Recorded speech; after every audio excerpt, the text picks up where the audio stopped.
Okay, you're not going to let me off the hook without actually giving you a number, okay? So 4.6, how's that as a number? I'll get back to that. Obviously, it depends on how much you trust. And through the previous sections, I told you what dictates the level of trust. And it's really because of what you have to lose and because of the risk and your fear of that risk and what you have to lose. But the more you need to trust people, the fewer people you can trust. Think of it as a pyramid. As the level of trust goes up, the number of people at that level goes down because the area of that pyramid stays the same, or triangle stays the same. Why? Because it's correlated to what you have to lose overall. Have you ever thought about why an elite special forces unit, whether it's Navy SEALs, Delta, or Israeli Defense Forces units that I served in, why do they only have 4 or 5 members in a small team?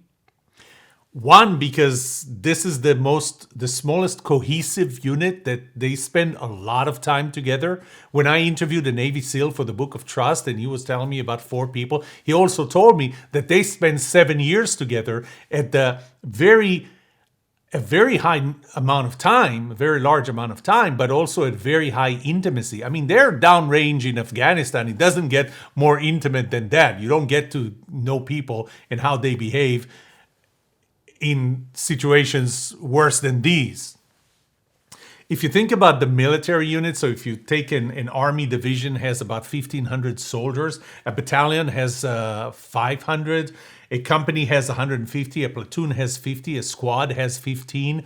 And the level of trust that you have with people at those different levels actually increases and increases until you get to the team level of 4 and 5. That's why the smaller the team is, the higher the level of trust you can build. Of course, depending on how much time you spend with them and how intimate you get with them.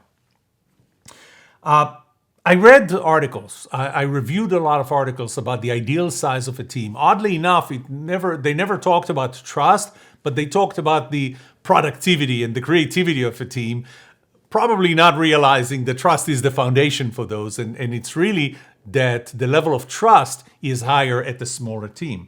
Different articles suggested that the high performance, high creativity teams would be about 5 to 12 members in size. Some focus on 5.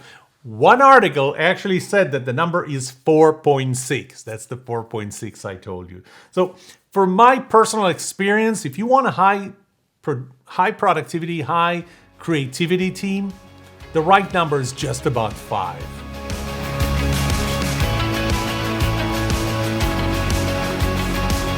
This was only a part of an episode of The Trust Show.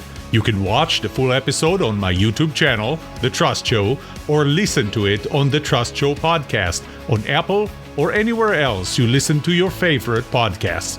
Thank you for watching.